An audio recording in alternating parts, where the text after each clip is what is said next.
Hey, welcome to 9394, a music podcast with Travis Roy. I hope you're doing good. I'm doing pretty good. I'm always happy to have my good friend Dustin Lince back on the show. This time he's here to talk about an album from 1992, Wish by The Cure. I'll repeat myself in a moment in the full episode and justify why I'm doing an album from 1992 on a show called 9394. But in short, it was in the ether of 9394. It was what we were listening to, so it's of the era as far as I'm concerned. Dustin is not just my most supportive guest, I would say. He is also a father and a coach, and he hosts a monthly, I don't know what you call it, event, music event, concert, I don't know, they're different bands. He hosts a different night, usually emo or screamo, sometimes alternative, at a place called the New Way Bar in Ferndale. Make sure you look into that. More on that later. Now, here is me and Dustin talking The Cure.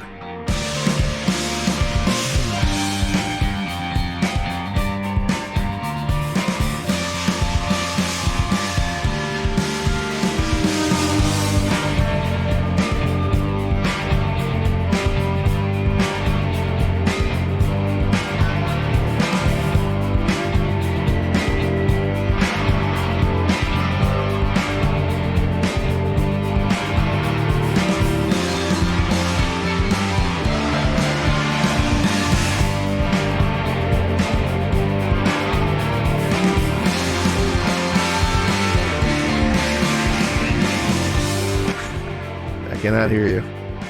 You're not muted. Totally silent. Can you hear me? You can hear me. Hello? Hello? Hello? Hey, there we go.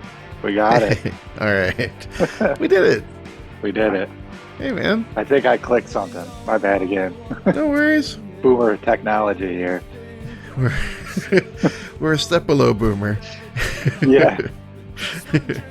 How you doing, man? I'm doing great, man. How are you?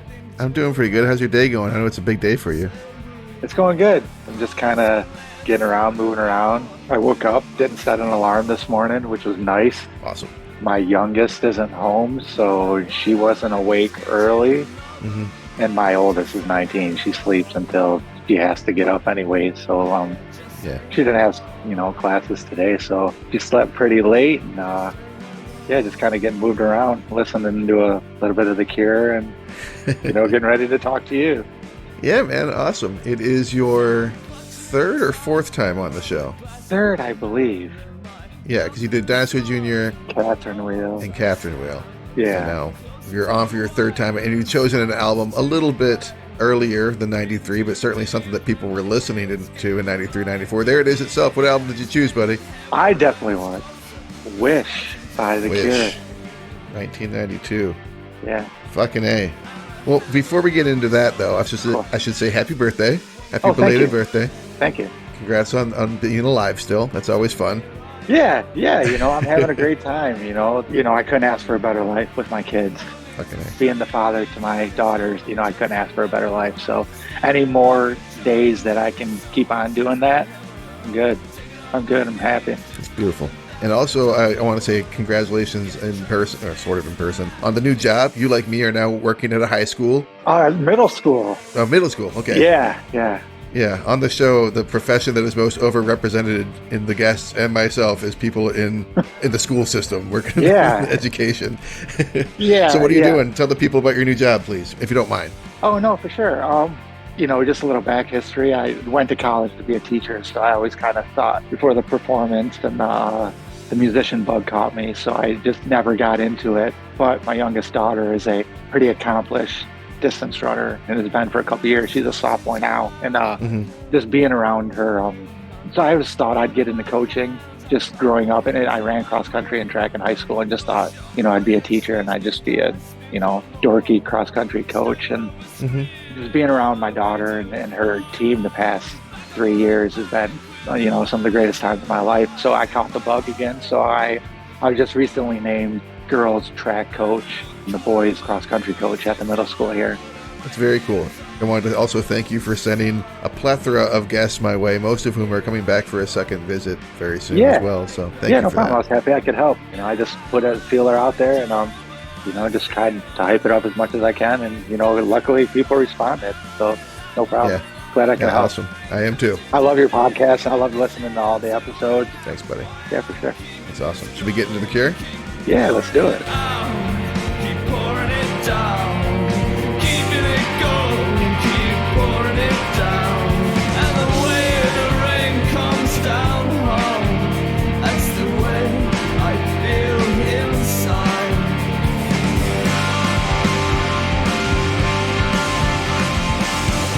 All right. Do you remember how you got into this album?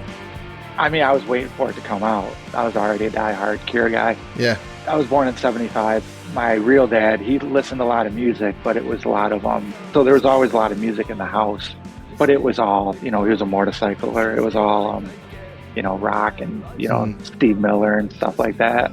Yeah. But so like growing up, as you start to form I always watched MTV, was always like an MTV guy. I was an MTV generation, would sit there. They got me a keyboard, a standing keyboard, because I would remember like, Elvis Costello videos and, and I don't know why though that kind of music attracted me where, they had a keyboard, stuff like that and the Cars, stuff like that. And as I started to form my own musical taste out of like the MTV pop, Michael Jackson type, rotation as I started to get in my later, 11, 12, the first time I ever did the Columbia House thing, my very first Columbia House grab included Staring at the Sea, the Stand on the Beach single. Just because I kind of knew of them, I think I maybe saw the video for, Love Song off of Disintegration before that on MTV, but it wasn't something that, and it did have keyboards, so it kind of did, so I started listening to that, and then as I started to get more, just kind of identifying myself and more listening to more like alternative type of music instead of rock, I got Disintegration, and then they became my favorite band in the world until I discovered Dinosaur Jr. I knew that Wish was coming out, and I was waiting for it. Right on. That's funny. We took kind of a similar path. You just unlocked an ancient memory for me that I had kind of forgotten, in that we had a Casio keyboard in my basement, like in my house as well. I kind of forgot that we had that. But my dad was the general manager for a chain of instrument retail stores around the area. So he was always kind of bringing home shit, but like they were like toys to us because we were so young and we didn't really know. A lot of times they weren't like working properly, and that's partly why they came to us. Right. That kind of stuff, you know what I mean? But so we had like our own little basement band when we were like 7, 8 years old, maybe even younger. But that's what we do. Yeah. I was lucky to have older siblings that, got me into stuff. And so both my older siblings were really into Disintegration because I was born in 1980. So I was pretty young when Disintegration came out. But my older siblings, they got into it from one of their teachers, I think. One of them brought the like dubbed copy of a cassette into the house. And then each one of us, all three of us, recorded off that. So we each had our own copy in our own room. So we listened to Disintegration a ton. So I too was really looking forward to this album when it came out. And I wasn't that crazy about it. I actually was pretty underwhelmed. By the time this came out, I was 12 years old, which is like kind of a dark space in a weird way. Yeah. If you're suffering from the issues I was suffering from, I was in a dark place at that age anyway. So I was like, I wanted more Disintegration. And I was like, what is this? Come on, let's get happy. What the fuck is this? Yeah. So I actually didn't listen to it that much in my life, but listening to it over the last few weeks, I was like, well, shit, I actually remembered a lot of this. I must have listened to it more than I realized. You know what I mean? Because I recognize all the songs, but I probably haven't listened to it since 93, 94, roughly that era.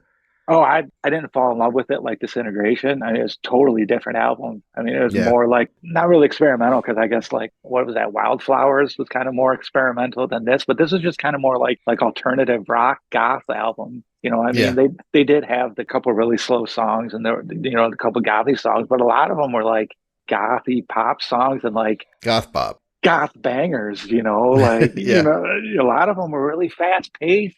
Like cut, had like loud distorted guitars and like kind of a guitar solo, as much as the Cure would do.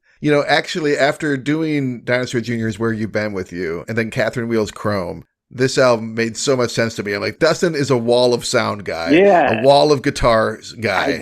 I did, but I did get into it. I mean, I did like A Letter to Elise is probably like my second favorite like Cure song after Picture of You of all time. I always wanted to name a daughter Elise. Oh, really? I don't know, a lot of it just maybe because, I was an emo guy, but I've never really been like the kind of stuff that I listened to, like the Smiths and the Cure and like, emo, but I've never really been like a just openly, outwardly mopey type of dude. So like some of the songs on there, I like to dance to, Sure. I like the pop songs. And even though I was at the age where it was kind of like, I was kind of cynical and you kind of didn't want to like, I loved Friday I'm in Love. I loved it as a single and I thought it was a great song and it kind of groovy. And, like the beginning song, Open, starts off and that song is a banger, man. I mean, it just starts off with just such intensity and then layering upon layering upon layering. I like the album a lot from the get. Yeah, I figured since it's one that you chose, it's your third option for the podcast, so I know it means a lot to you. When you say that A Letter to Elise is your second favorite Cure song, does that mean it's your favorite song of this album? It's not my favorite song on the album, though. What? What's your favorite song on the album, then? I mean, I think after, I don't know how many episodes this will be when it comes out, but you just released this will be episode 60. So, I think after 50 episodes, I think I got to say that I think I'm your resident emo. So, of course, my favorite song is Trust.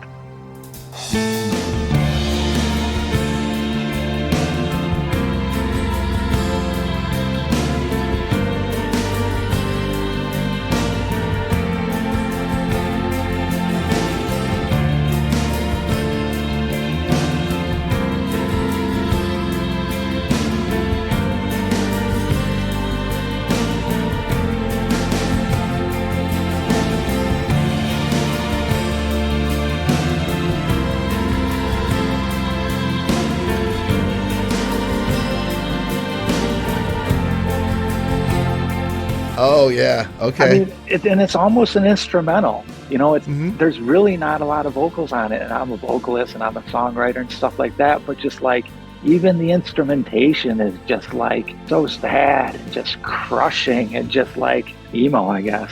Yeah, it's a polar reversal from Friday I'm in Love. Yeah. It is the mopiest on the album. I was definitely like a mopey 12-year-old. I was painting my fingernails black and like had dyed my hair black and all that kind of shit. I was very, very mopey. So I did get into this album to some degree, don't get me wrong, and that was one that it's probably one of the saddest songs they've written, which probably totally like of all says time. a lot. Yeah. There is no one left in the world that I could hold on to.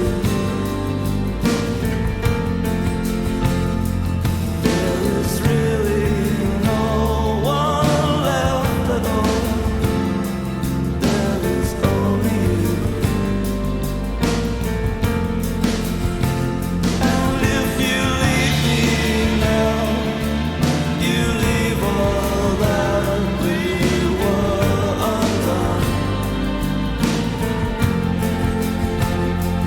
There is really no one left.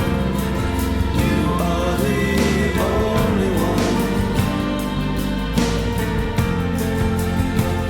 Yeah, it's powerful though. It is. He's been with the same woman for like so long though. So sometimes like listening to this album, I'm like, is this real? Is this like manufactured romantic heartache? I think they've been together since high school. I mean, but Right? I guess you can be, like Ian Curtis was with his high school love and he was really depressed. So I don't. Well, no, I'm not saying like being with someone's gonna make you happy, but like he's like talking about specific things like leaving them and right, like Apart, for instance, is a very much clearly like a breakup song. And it's like too, yeah.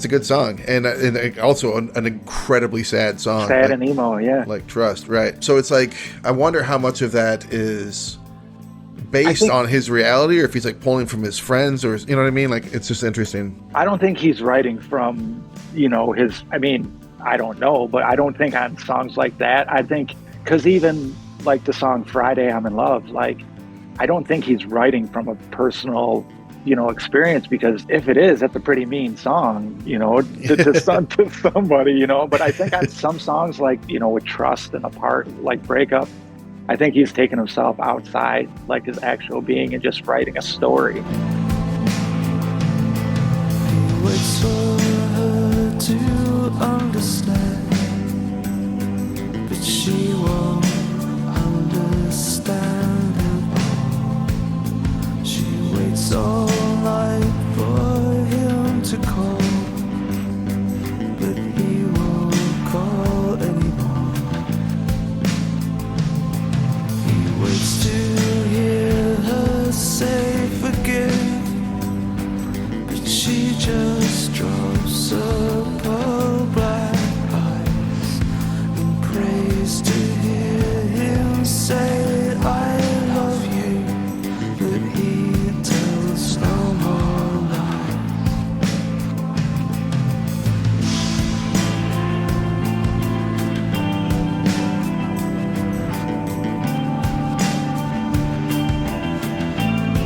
You'll be glad to hear that my favorite song on the album is your second favorite song. It's A Letter to Elise. I love that song.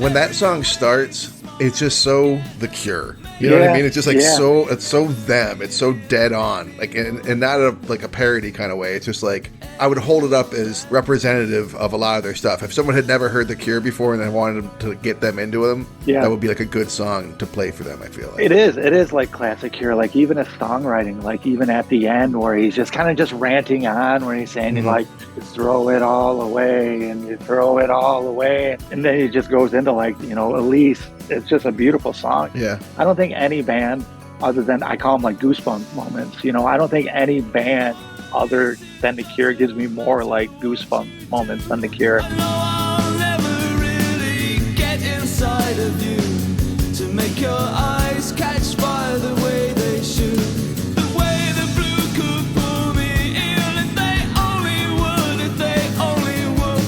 At least I'd lose this sense of sensing something else that hides away from me and you. There was to part with aching looks and breaking hearts and all the prayers your hands can make.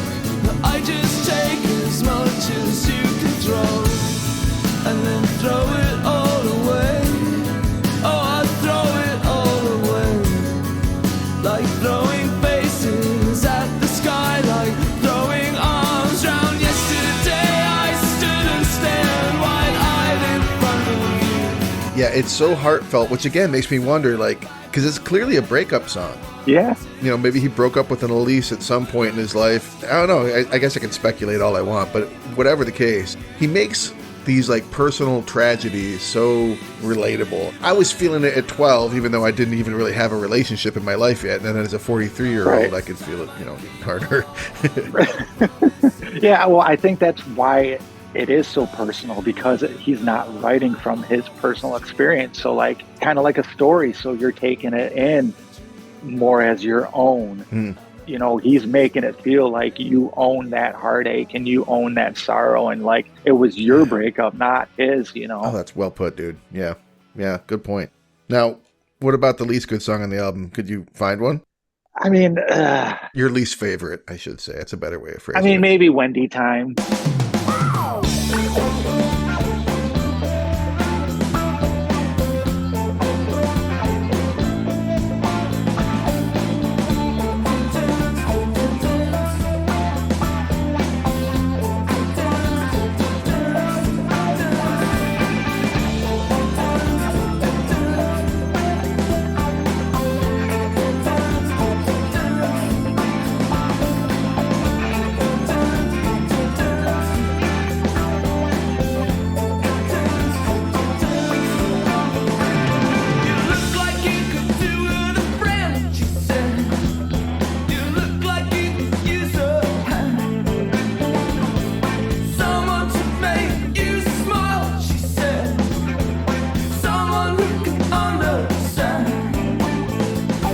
just because it comes after From the Edge of the Deep Green Sea, which is just such a banger song. That's awesome. Just like through the whole thing. Yeah, but Wendy Time's I kind of love that that kind of like that funk that's going on to it. That's what I'm saying. It's just like, it's like kind of like, what is this from The Cure? It's like a gothy funk song. That's what it is.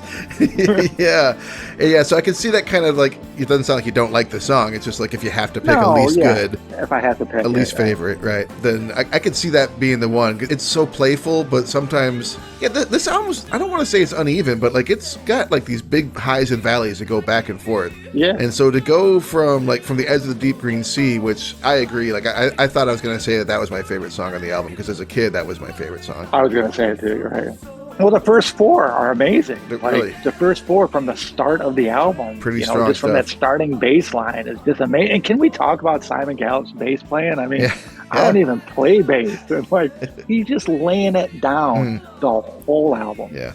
The whole album. He's just laying it down. Nothing too fancy, but it's just there and it's thumping the whole way and you can hear it. And they made sure you heard it. This is almost a space rock album. There's so much going on in terms of just guitar presence, and he really, really holds things down. Yeah, I agree. I think my least favorite song on the album, though, I hate to be the fucking guy to be like, oh, I don't like the single, but I've never liked Friday I'm in Love. I still don't like it.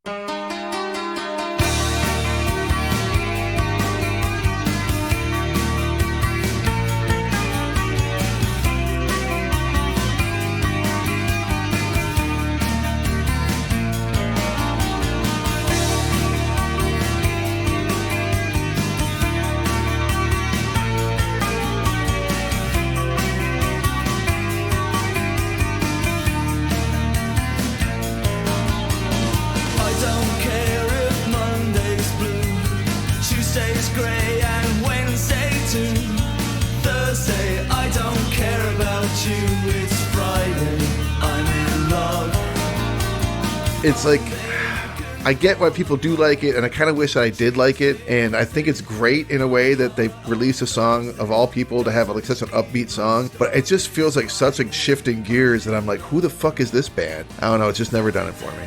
It's just like, at the same time, I was talking about my first Columbia House hall, and in that hall was Green from R.E.M., so I got really into R.E.M., at that time, and I still am. I mean, I think, I love them. I don't even want to talk about R.E.M. versus the Beatles, but I can go into hours about who's more influential. Maybe we could do Automatic for the People next. I don't know. It's an idea. We could do Automatic. I'd love that. We could do Automatic for the People. But like, I love Shiny Happy People. Okay. Just like, because I like... You got a soft spot for the saccharine. Yeah. But it's like when we talked about Catherine, where we both, hated, Show Me Mary. That's true. So it's like, I get those cynical moments where, I hate the singles too. Yeah, I mean, hate is a strong word. I never skip Friday I'm in Love. I never turn it off. I never skip it. I let it play through every time. But when I learned recently in doing some reading that like it's sped up like a quarter of a notch or whatever, like I was like, okay, that kind of makes sense, because it's just like so upbeat. I read a story about that song too, and he said that they were just in the studio and Simon Gallup was playing around with some like synchronizing thing or like some tape like accelerator or something, and they heard it a little bit faster, and so then they started playing it a little bit faster until it felt comfortable, and they made Robert Smith write happy lyrics for it. Oh really? Like they told him, they're like, look, that's funny, if you want this song on the album, it's gonna have to have happy lyrics. Robert Smith said, I went into the room and wrote the lyrics in 5 minutes.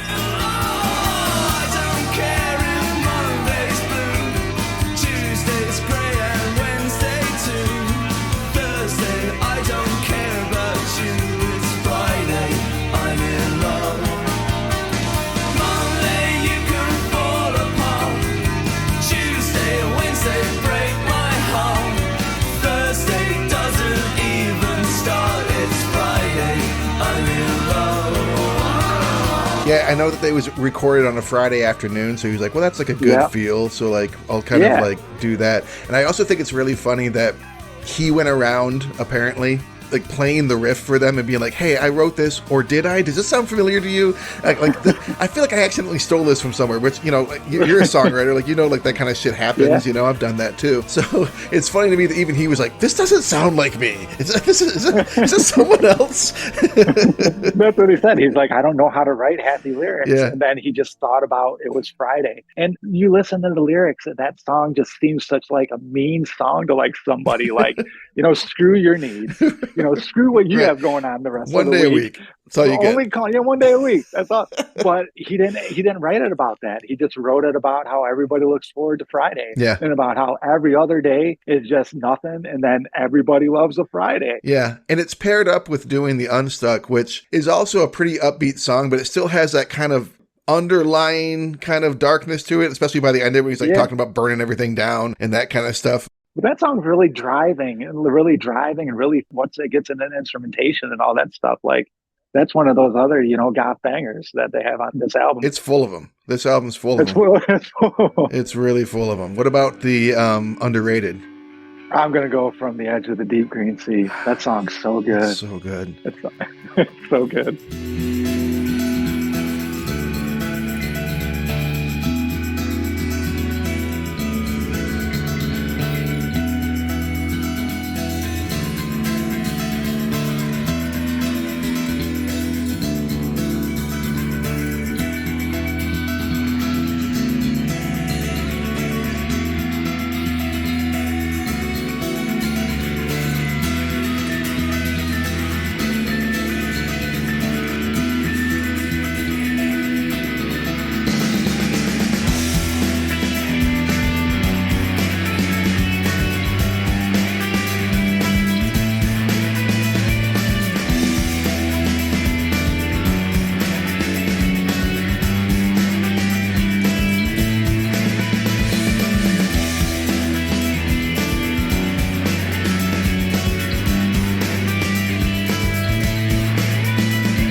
It's like 8 minutes long, and it could have been almost a single, but it really feels most like Disintegration era Cure to me, which is my favorite era of Cure. Yeah, that song sounds like it could have been like the second song on Disintegration. Yeah. I love it. Yeah. I love it. It's so melancholy, you know, which is what you kind of want from the Cure, you know? Yeah. But yeah, it's a beautiful song. I agree. And I've been finding myself dancing to it lately. I mean, I know it's like all these songs probably like lyrically are very depressing. Well, except for the pop song, you know, like, but you find yourself dancing a lot to the, you know, kind of just moving your head, you know. I'm outside with my earphones in, you know, listening, and I notice my head's nodding back and forth a little bit, you know.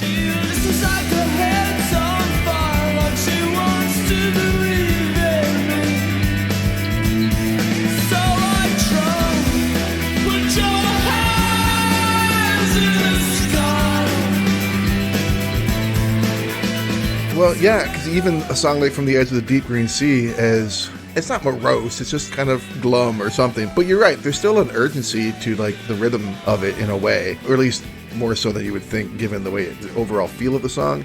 Again, it's another song that's very The Cure. Yeah. They really just are able to manage to be rock, like, you know, like pop rock, emo, whatever kind of stuff, goth, obviously, and still have that, what's the word I'm looking for? Like a gentleness almost to it, you know, like a soothing kind of like melancholy, I guess is the word. Like it's just like a quiet sadness to it. It's still got like some vulnerability to it. Yeah. I think that's what makes them so relatable. You know, I mean, at least to me, and at least the kids, you know, like us who were growing up, you know, I mean. Yeah, going through the awkward years, I mean, they were definitely a band I leaned on. For sure. I still listen to, even then I listened to the Disintegration, and I had that same single, the Staring at the Sea, the singles, I had that too. I listened to that a lot back in the day too. My go-to Cure album is still, you know, Disintegration. I have that on vinyl. I don't have this one on vinyl. You know, I understand. I don't know if it's been released. I've never seen it. I feel like it has. I feel like I've seen it. And I've gotten in a rut of only listening to Disintegration for like the past 25 years or 30 years or so. So I'm really glad that you brought this back to my attention because it has more of a place in my heart than I remembered. You know, because at that age, you only got so many cassettes. So even if it wasn't my favorite album, I still listened to it pretty regularly. And a lot of the songs on it, like I loved A Letter to Lisa as a kid, but there was a lot of other ones that didn't really stick out to me. But then as I've gotten older, they really do. Like listening to the album this time, man, Cut to me is the most underrated song on this album.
I just love Cut. It is really, really good. And again, it's got that kind of funk, kind of wah-wah guitar going on throughout. It does. But a lot of sound. A lot of sound going on, a lot of effects, a lot of a lot of distortion. Heavy production. I mean, I feel like the guys in Catherine Wheel were listening to this album when they made Chrome. I think Cut sounds like it could have been a Radiohead song. You know, I mean, like it could have been on Pablo Hunter. You know, I mean, like that type of sound. And it's so much production, but not overproduced. You know, it's like it's just the right amount. Which I know it was them, and I forget what the other producer was. I know they produced it with somebody. It wasn't Daniel Lanois, was it? Who was the album with me here. I don't know. I guess I can't find it. Yeah, I can't find it on here either. Oh, David M. Allen. Okay. David M. Allen and The Cure. Well, they did a great job, all of them together. I mean, it's such a complex album, but I never feel like anything's competing. You know, I never feel like anything's suppressed. It's all just kind of there. Oh, yeah.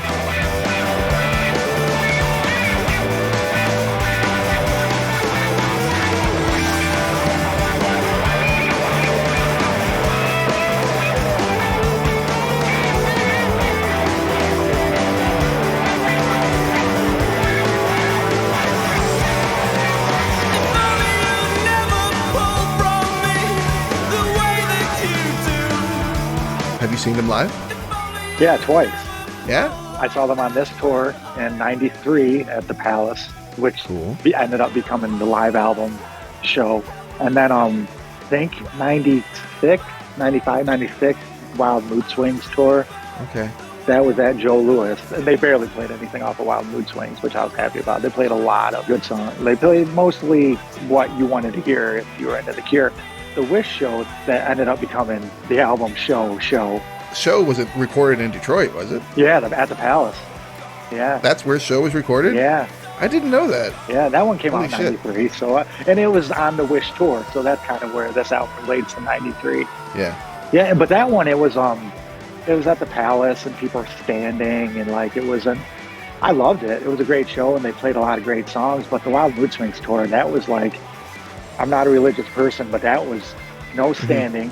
Everybody sat there and watched The Cure play for 3 hours. Nice. It was beautiful. It was magical. It was the most religious experience I've ever had in my entire life. That's awesome. Yeah. Says a lot. It's funny, I had Show and I listened to it, but I never realized it was filmed in Detroit. I could have gone if I on the Wish tour. Didn't have my head up my ass. That's cool. Well, I'm glad you got to see them, and they're still playing. Like, it just came through here like last year. I didn't go, but I didn't go either. I've never seen them, but I feel like I've kind of blown it, but can't see every band.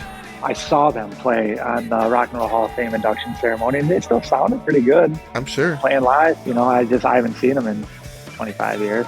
Yeah, at this point, they're like Rolling Stones or something like that. They're just like these professionals that I'm sure that they're still very awesome live. I can only imagine. It's good to have most of the real band back, though. I mean, because kind of after this album, they kind of just fell apart. Like, Wild Mood Swings was all like Robert Smith and one other guy, and like they just had a whole bunch of guest musicians.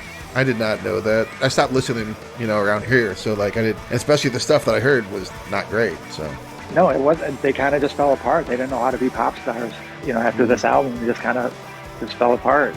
That's one of the reasons why Robert Smith has said that Friday I'm in Love like ruined his life. Yeah. Made him too famous. I guess he was okay with it now based on the article I read about it. But he was like saying that for a while he was like, fuck that song. Yeah. It ruined everything. Yeah. Yeah, he said he didn't know how to be U2, and he never wanted to be U2. And that song made him U2. Yeah, they're not U2. They're more like Peter Gabriel or something like that. You know what I mean? Yeah. They're more like doing their own cool thing over here for the people that are interested. Right. They're not for mass consumption. Really. But can still play stadium shows. Yeah. But I wonder if this album had not had Friday I'm in Love with It, if they would play stadium shows ever. You know what I mean? The other two singles, High and Elise, didn't get that much airplay. No, they really didn't. And they're one of those bands that you'll hear their songs in movies and stuff like that, so they'd be remembered. But like the Pixies, they don't play fucking giant stadiums. No, as far as I know, I mean, they might do some amphitheaters, like that kind of stuff, outdoor stuff, but not. They do like the State Theater, State right? Theater exactly. Type. And so they probably, the Cure probably would have ended up more like the Pixies, which is not saying anything. That would be great. They're legends. But right. But Friday I'm in Love kind of pushed them into global stardom. Yeah. It was. I mean, This album is #1 in the UK and #2 in the US. That says a lot. Yeah, for a goth rock band, for sure, and introduced a lot of people into the world of goth. I'm sure, with the whole thing. If anything, after this album came out, not that this was solely responsible for popularizing goth. I mean, The Crow came out not too long after, which also, of course, included The Cure on their soundtrack. But Hot Topic came along, and there was very much a moment where this stuff was pretty mainstreamed for a little while in the 90s. And I think they had a lot to do with that. Yeah. I mean, I was probably this album came out in 92, so I was in 11th grade. The popular kids weren't listening to this album. Yeah. I mean, it wasn't like to that point, but they got globally huge. Mm-hmm. They end up keeping that niche market, like you said, people who know what they're talking about, people who crave The Cure and want to hear what they play and can do artistic stuff, but they still have mass audiences and can play stadiums. It's a perfect day for letting go, for setting fire to bridges, boats and other dreary worlds, and let's get happy. It's a perfect day for making out, to wake up with a smile without a doubt, to first scream, giggle, skip, jump, sing and shout. Let's get happy. Okay, well, I don't have anything too prepared for you for our final question at the end. I know that last time we talked about local bands. Yeah. And you wanted to talk more about local bands and the local scene, which of course you do. That's your thing, the local scene. You help manage it.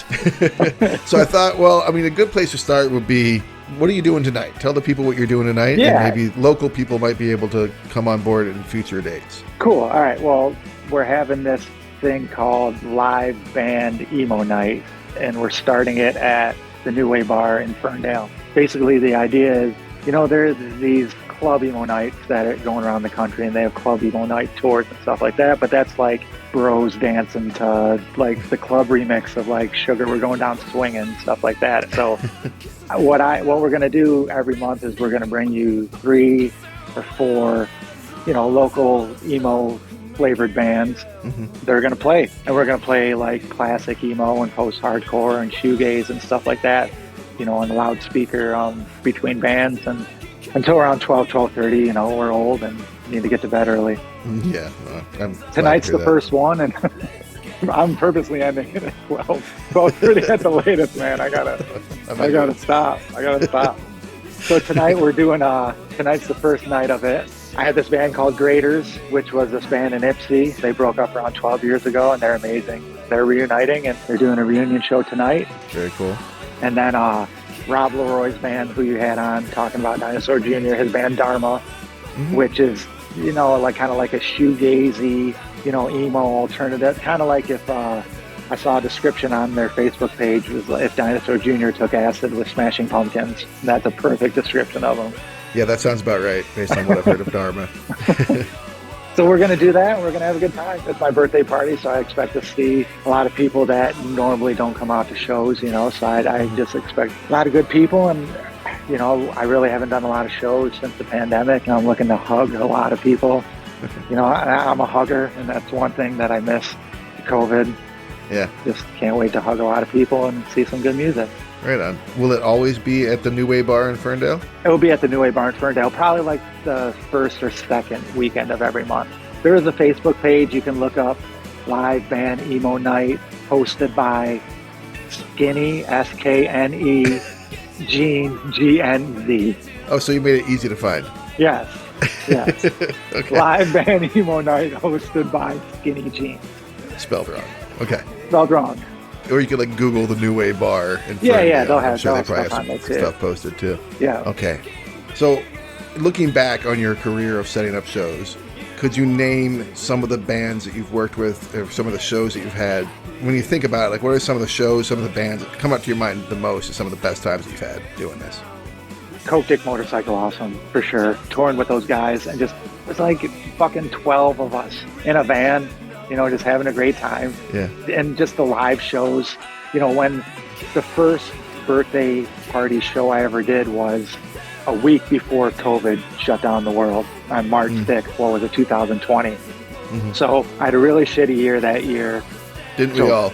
Yeah, well, before then, before Gotcha. COVID even hit. So, like, Gotcha. COVID was a thing and it was coming around, but, like, 2019 wasn't a great year for me. I see. So I asked my buddies in Coke Dick, Motorcycle Awesome, if they would reunite for a birthday show. And they did, and the show was on March 6th, 2020, and that was pretty much a week before the world ended. And it was such a great show. You know, people flew out from all over the country, you know, to come see the show. The house was packed. I got hit in the head with a flying speaker cabinet head. Oh, jeez. After the show, just from the stage got destroyed. I could have swore that COVID was just, I was in a coma and COVID was just a COVID dream for the first couple months. Yeah. But it has to be just having fun with the Coke Dick Motorcycle Awesome guys. They're just such a great time, and it's something that, you know, I'll tell my grandkids about. The censored versions, mostly. I was with this band called Coke Bleep Motorcycle Awesome. Now, are they still playing? Are they like back together since then? No, they did a show. Well, they did my birthday party 2 years ago, but it wasn't like the pre-COVID one. It wasn't like the novelty of it. And then they did a show in Lansing. Some legendary Lansing band reunited about a year ago. I wasn't there, but some legendary Lansing band reunited. But that wasn't every member. Like on the 2020 show, it was like everybody who ever had anything ever to do with Coke Dick was there. There was a time where there was like 4 guitarists that had to play on the floor in the crowd. You know, there's so many people on stage. Yeah, that was a party band if there ever was one. It was like the punk rock Wu-Tang Clan. It was the greatest thing ever. That's it. That's so funny. Awesome, man. Well, thank you again for coming back on the show. If you want to come back on, you know you're always welcome to do for sure. Whatever album you want, pretty much at this point. REM, I'd be very down for that, but it's your call. Yeah, for sure. And we're going to do that 93, 94 tribute show too at the New Way. That's right. Yes. At some point, we'll have a 93, 94 tribute night show there, which I'll give the details more on that as that starts to get set up. I'm going to work that out soon. I'm going to work that out. That's going to be the summer. I'm going to work that out soon, probably tonight while I'm there. Yeah, I'm looking forward to that. Right on.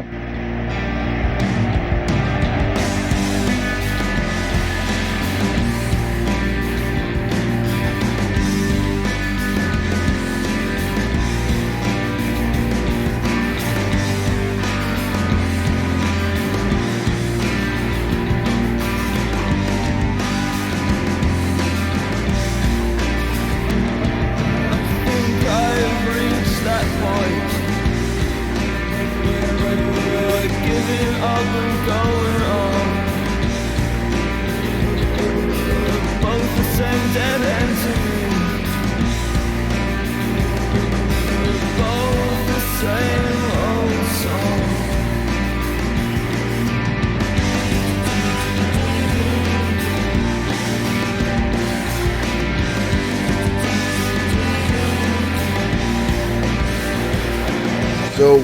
Dustin, you've got more to say. Tell the people why you have returned briefly for this cap to our episode. Cool. Well, I just wanted to pass on some details about the show we have coming up. The 93-94 tribute show hosted by the one and only Travis Roy. Heyo. It's going to be at the New Way Bar in Ferndale on June 22nd. We're going to have 4 bands. They're going to be playing sets consisting of songs from, 93, 94. And most of the bands have people in them that have contributed to the podcast. That's going to be kind of exciting. Hopefully people that listen to the podcast will come and you'll get to see the faces and, stuff like that. So can you tell us any of the bands that are playing it? Yeah. Snapcat Bandits are playing, right? Yeah, we got the Snapcat Bandits, Mike Krapinski, Awesome. who did the PJ Harvey episode. And Pulp Fiction episode, which will be out. Oh, yeah, he very told soon. me. He told me he just recorded that one. Okay, yeah, and I believe our friend Rob is going to be joining them on bass for their set. Oh, Rob from Dharma, who's also been on Rob the from show. Dharma, Okay, yeah, and cool. did the Dinosaur Jr. show. And did he just record another episode also? Yep, we did Swerve Driver's Mezcal Head recently. So Snapcat Bandits are playing this band called Narvin, which is a put-together band. Brian Galindo from Touch the Clouds and the old band Few and Far Between and Suburban Delinquents. Nice. His 16-year-old son plays guitar, so he's going to play guitar in front of this family band. That's cool. Yeah, they're going to do something, and that's going to be kind of cool. And then we have our friend, Rob. He's got a couple guys together, and he's doing a Ween set. Nice. Very cool. He was very disappointed that he couldn't do Chocolate and Cheese, but I was glad he did. Yeah, he loves Ween. Yeah. He loves Ween for sure. And then I front a band called Faithless the Wonder Boy. It's a Radiohead, it's a B-side to the Creep single. Okay. It's just, it's a sad song, just mostly about heroin. Fun. Yeah, kind of, it's uplifting. And that has Mike Krapinski on guitar, his wife, Melanie, from the Snapcat Bandits on drums, and Cool. Rob is playing guitar, bass, and like this guitar bass contraption. Wait, so Rob is playing in all 3 bands that are playing? He's playing in 3 bands, yeah. All right. He's going to be the all-star. Cool. So most of the songs, I don't know about the other bands. We did a set. We kind of all got together on Facebook Messenger and kind of just one by one pick songs for the set list, And my set list is pretty much kind of like show-driven. I mean, I'm playing a Catherine Wheel song and not Show Me Mary. Of course. And then I'm doing a Catherine Wheel song, Dinosaur Jr., Okay. and, stuff like that. Very cool. Yeah. It's going to be a good show. Yeah, it'll be fun to see you guys playing. Do come out to the New Way Bar in Ferndale on June 22nd, 2024. You can meet me, you can meet Dustin and Mike and Rob and probably some other people that I know that have been on the show will probably be there as well. All right, man, we'll see you then. Yeah, definitely.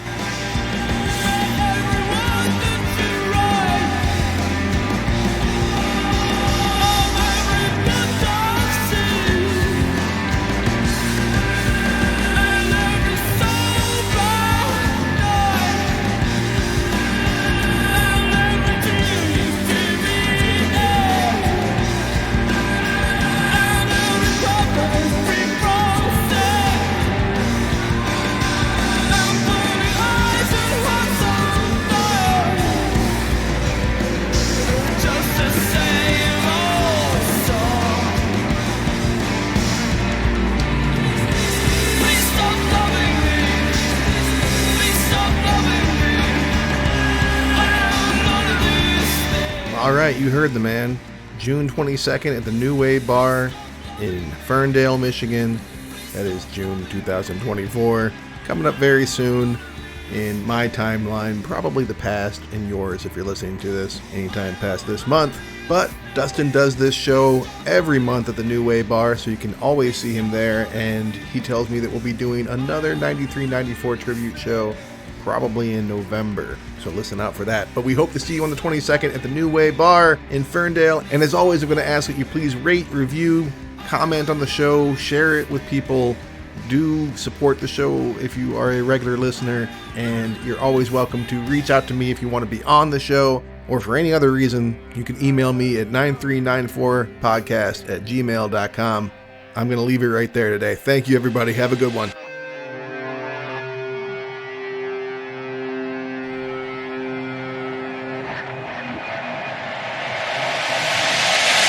9394, a music podcast with Travis Roy, is a labor of love. It is not and never will be monetized.